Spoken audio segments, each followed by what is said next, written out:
Hey everybody, I'm ZeldaMaster and welcome back to Hyrule Warriors Definitive Edition. In this one we're going to be starting off Ganondorf's story in Legend mode, as it's now time to continue the story from Ganondorf's perspective. And well, it's time for Ganondorf's return in Gerudo Desert. So let's go ahead and play as the Demon King with his great swords, the Swords of Despair, and jump into this. Link and his friends defeated Sia and her legions, returning peace to Hyrule. But that peace would be short-lived. At the moment when Link drew the Master Sword from its pedestal, he had inadvertently broken the seal on the last Spirit Fragment's prison, setting it free to unite with the others. His spirit made whole, Ganondorf was reborn. His first act was to return to Gerudo Desert, the center of his power in Hyrule. Once there, he summoned the spirits of Zant and Ghirahim from their imprisonment to serve him. Finally, Ganondorf would hold the complete Triforce in his hands and wield its full power. Knowing his enemies were approaching, he built a stronghold in Gerudo Desert for the coming battles. With Zant and Ghirahim at his side, Ganondorf was poised to conquer Hyrule. The future was bleak for the forces of light. Alright, so for our first scenario with Ganondorf, we're back at his hometown, and well, there's a scene.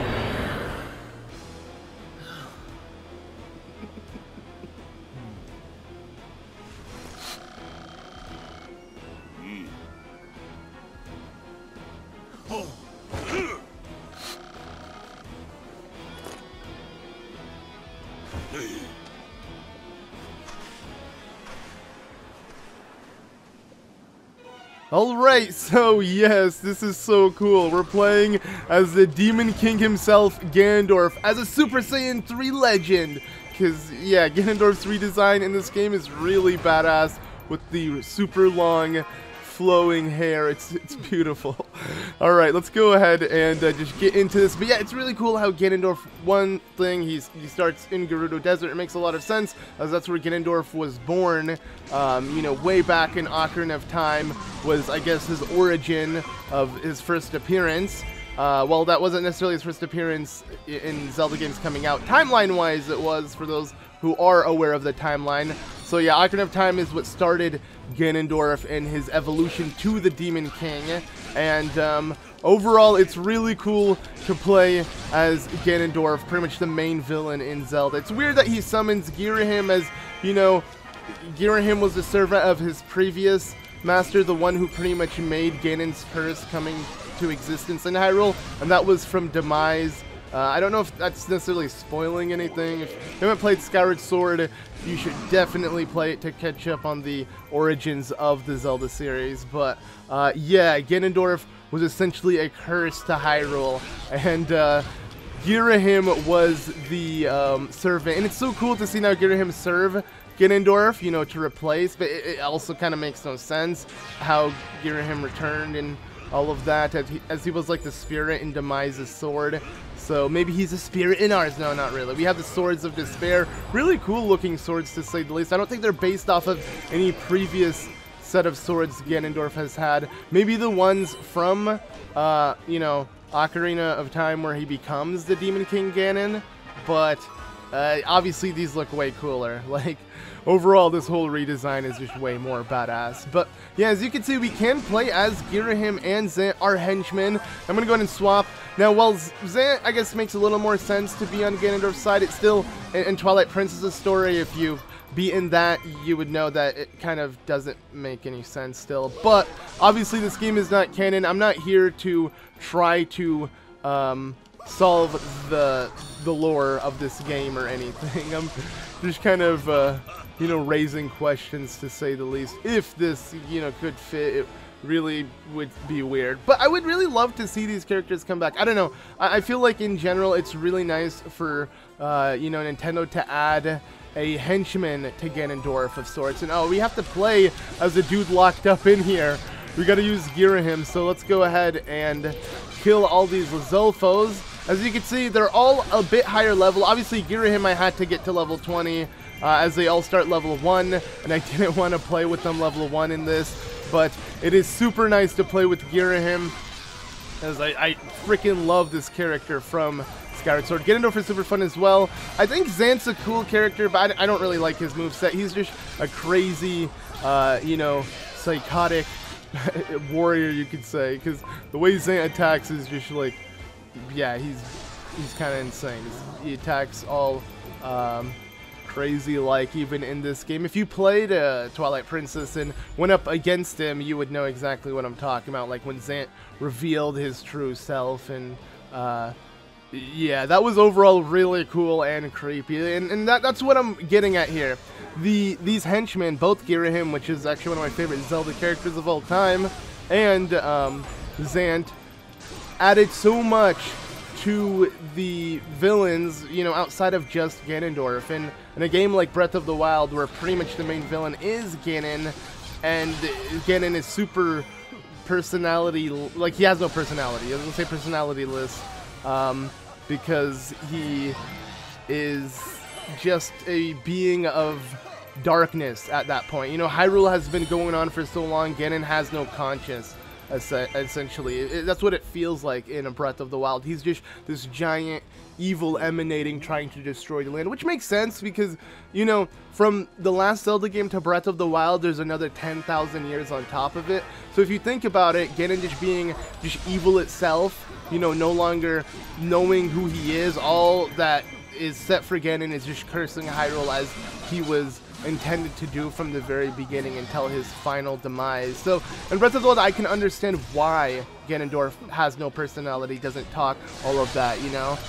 It's just a shell of Ganon, his former self. It's just the evil that was, not his personality. And it makes a lot of sense how, because, you know, how would Ganon survive for so long and keep his personality intact, especially after being in prison for years and years on end? Must have just lost his sanity altogether. So seeing him as this destructive, crazy thing in Breath of the Wild was cool, but I felt like they could have saved it by adding a henchman. And some people may say, oh, but what about Master Koga? He was pretty cool. No, he wasn't. The dude, first encounter, kills himself. He kills himself. Like, you don't even kill Master Koga. The dude literally kills himself, and on accident. That's not a cool villain at all. So, yeah. Alright, so we need to defeat all these prison guards, it seems. I'm going to switch back to Ganon because this is getting a bit out of hand. Ganon is actually way more OP than any other character as well, so I should continue using him over anyone. As, I'm not going to lie, I feel like Koei Tecmo maybe wanted to make things seem fair or really feel like you're playing as Ganon, and I feel like they did a good job by making him ridiculously OP. And I'm not even lying, like, compared to other characters, Ganondorf just has insane damage and insane range. It's just, yeah, it's ridiculous.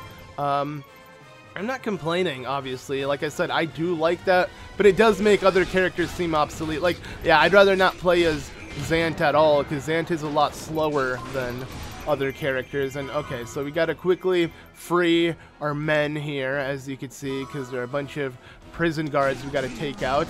But yeah, the design of Gerudo Desert is pretty nice. I like this oasis look they have going on in certain areas. I would say I don't think they modeled it after any specific game, as like Twilight Princess, it was a prison land, and then in, well, Ocarina of Time, it was still land of others, like it was of the Gerudo, like people still lived in it. But yeah, it makes you wonder what happened to Twilight Princess, this Gerudos. Like, were they banished? Did she disappear? Couldn't survive? I don't know. It's a dark concept, but in Breath of the Wild, clearly they exist, so Gerudos will never be extinct. Actually, when you really think about the Gerudos, I realize I'm going so off topic, but, you know, we played so much of this game that I'd rather just kind of rant about things than, you know, really stay on topic. I think you guys get what's going on. We're slaughtering enemies. That's essentially what we're doing. I don't think you guys need more of an explanation than that. But, to continue on my point here, yeah, I for some reason, I don't think they ever expanded on the Gerudos as much as they should have. Like, what would have been really, really cool to see is for those who played Ocarina of Time and know the story of the Gerudos and how the lineage is, it's essentially every 100 years a male Gerudo is born in the line of female, because you know the Gerudos are mainly only female and there's only one male born every 100 years. And essentially what's supposed to happen is that male is supposed to, I guess, be the king or rule Gerudo or something. I don't think Ganon really did that per se. Well, he was the king of thieves. At one point he became the demon lord, so it went a bit overboard. But my point is, okay, Ganon was the exception. He was the curse. He was the one who left. What about the other males that are supposed to be born into the Gerudo? Was that just stopped after Ganondorf's birth? Or I don't know, because I remember that was supposed to be the essential concept behind it, where Ganondorf was just the one male of the Gerudo in that century span. But if there's supposed to be more, it'd be really cool for Nintendo to expand upon it. And what if we had like Ganondorf's descendant, someone who, you know, wanted it to make up for his previous lineage, you know. That'd be so cool. Like if there was a new Gerudo who took place of Ganondorf or something beyond those lines. Well, I guess that wouldn't make too much sense, because Ganondorf is supposed to be the main curse of Hyrule, and the Gerudos aren't the evil bad guys whatsoever. I don't know, that would have been pretty sick. Or just kind of emphasizing that there is more to the Gerudo, and maybe that prophecy that they had or whatever actually went on after Ganon. I don't know. But like I said, I might be thinking too deep into it. Maybe just in general, that was a thing that Nintendo didn't really think too much upon. You know, it was only supposed to be for like Ganondorf's cycle. He was supposed to be the one male Gerudo, and that's it.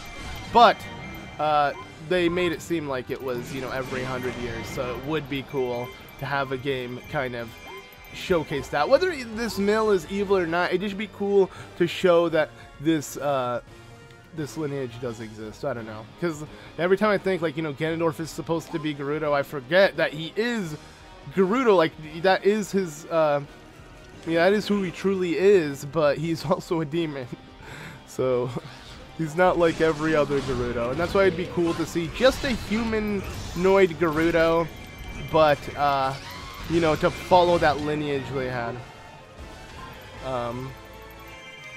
But maybe, I feel like in Breath of the Wild that's been forgotten. Like in Breath of the Wild they even show how like the Gerudo find love, and it's usually outside of Gerudo Town, because there's only female, of course, and you know, usually they want to find, I guess, a Hylian man to procreate, continue their lineage, whatever their story is. But I don't know. It just would have been cool to have more lore on the Gerudo altogether. Like, just see what their true story is. Maybe I'm just a little too into Gerudo. You know, it's a race of women. It is a pretty interesting concept. They're like the Amazons or whatever. So, you know, having that one man always seemed weird. I don't know. It would be cool to see Nintendo expand, but I doubt it. Nintendo lore is just like altogether, I feel like, something they don't care too much about. They just leave a lot of it for interpretation. I don't mind that. You know, it opens a lot of theories and just unsolved questions that you might be more happy with, because maybe you wouldn't like their outcome or their, you know, solution to certain things. So I guess it is nice to leave a lot of it for interpretation, but I'm not that type of person. I'm all about delving in lore, knowing everything there is to know. I want to know literally everything, so that's how I see things. But, or else just go ahead and, oh yeah, literally destroy everything in sight like that. But yeah, hopefully with the next Zelda game, like if they do continue after Breath of the Wild, they just kind of finally move on from Ganondorf. If it is going to be a direct sequel, unless Nintendo's like, their plan is, and the reason why they put Breath of the Wild in a 10,000 year time gap between the other games is maybe because they want to add more story to that.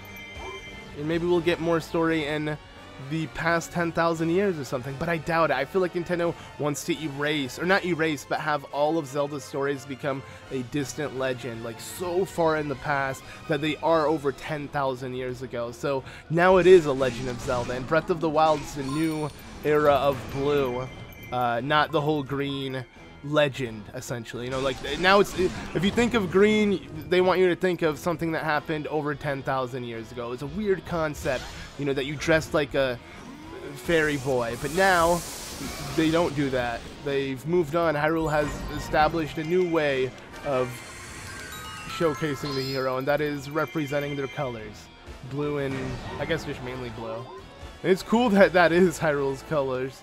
It's kind of weird, you know, they went from green being everything to Link to now blue being the main color. I don't even think colors really matter, but like when you look at Mario or Luigi, they're, you know, identified as a color, and I felt like for the longest time Link was kind of the same, you know, on the same boat. He was identified as just the green boy, but yeah, overall super sick redesign, and I love this new step and new direction they have. Some people might disagree and maybe not want Zelda to go the way it's going, and actually let me go ahead and take on, can I take on the keep over there? I believe I can. I just need to head through this area, as you can see, and we'll be able to take on whatever keep is up here. This is a really cool looking temple structure thing. I like it a lot, but I don't know what's it in reference to.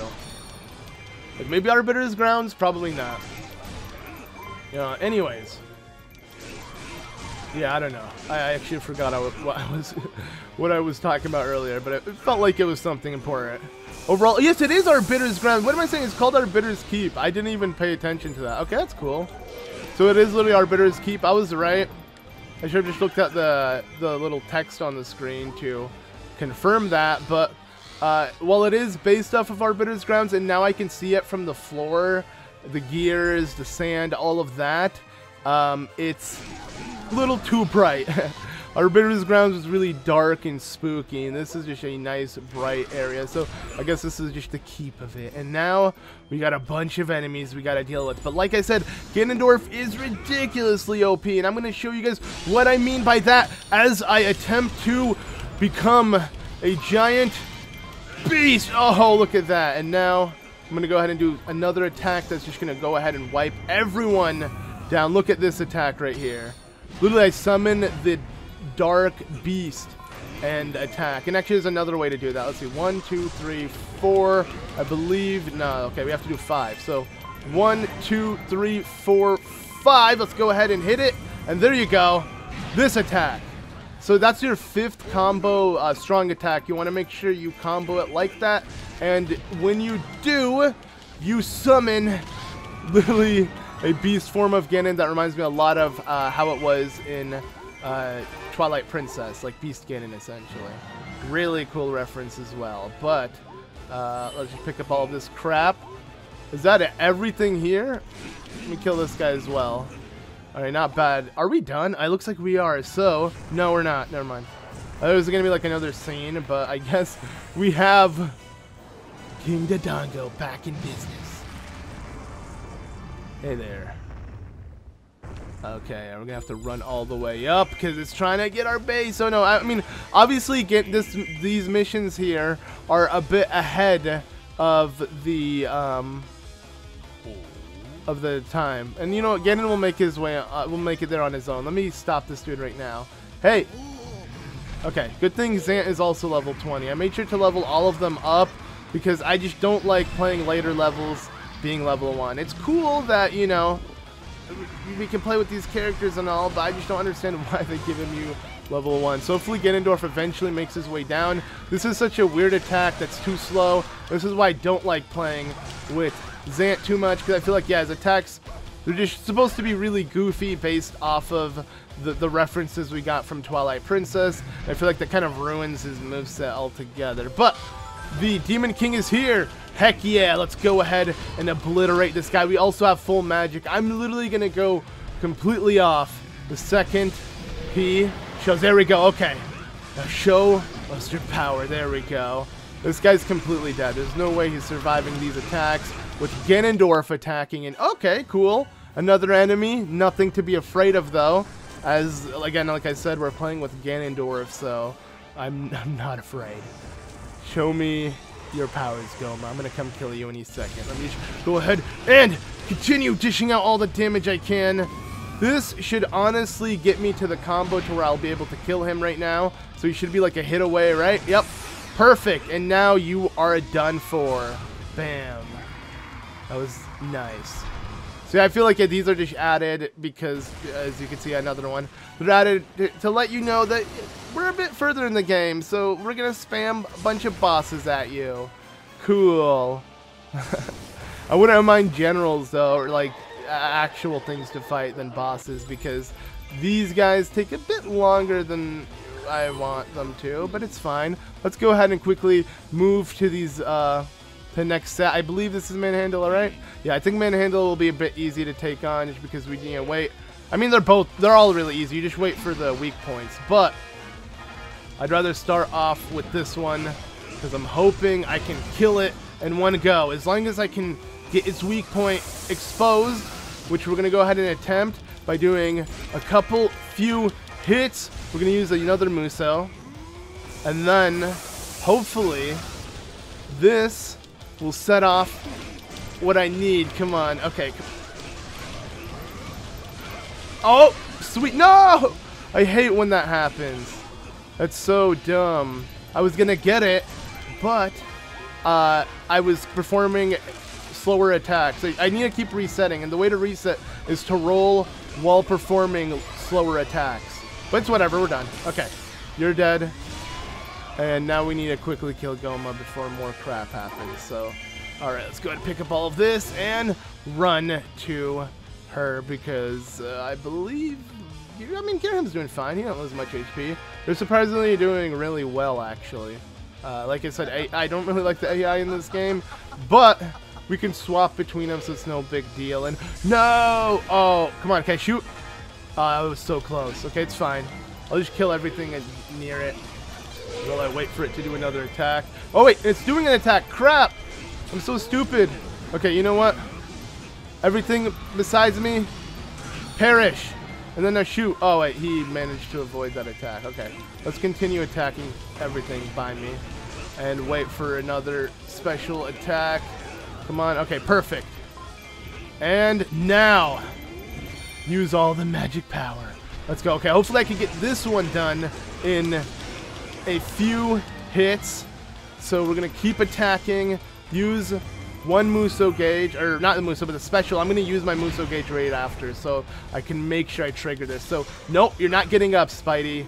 Sorry. I'm going to keep being as ruthless as possible. You think you can get up? No! Again, more chaining Musos. Legit. The battle's over here, so I don't want it to get up. I just want to make sure you are done. Yup, and instantly we're going for the weak attack. Oh, that looked really nasty, the way he just put both of the swords into, you know, Goma's eye, just making sure she was done for. But there we go.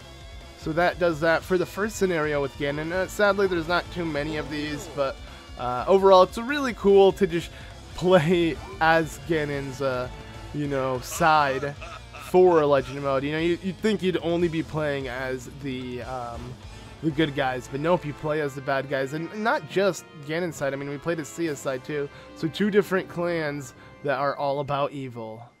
But there we go, we've done it, and well, yep, we get to see the nice animation of Ganondorf's victory screen, which is anything too crazy, I believe. Puts in his Swords of Despair and crosses his arms. Cool. I mean, I guess he has the demon shadow behind him. But yeah, and I'm assuming the long hair might be in reference to Demise's fire long hair, honestly, because the way he summons, you know, Ghirahim and all of that, maybe it's supposed to reference his previous master. I don't really know. Overall, they just made Ganondorf a freaking badass in this game. And well, yes, the Valley of Seers during the day, something I didn't think I'd see. I didn't even know this was in the original game. Maybe they switched the time of day for the Valley of Seers for Ganondorf's perspective to make it seem cooler. I'm not sure if this is in the Wii U version of the game or just in the definitive. It's probably in the Wii U version, I forgot. But overall, really cool that we're going to be revisiting this area. As you can see, the Twilight-y purple look, but in the day. I don't know, for some reason I really like the whole dynamic system they have going on with switching the time of day for certain scenarios when replaying them. It's pretty cool. I mean, it would have been even cooler to have it actually go from day and night, but Maybe that's asking for a bit too much. Anyways, yeah, that does it for this episode of Hyrule Warriors Definitive Edition. Next time, we're going to continue the march of the Demon King as we take on the Valley of Seers. So thank you all so much for watching. Be sure to leave a like if you enjoyed. I'll see you all then. Peace!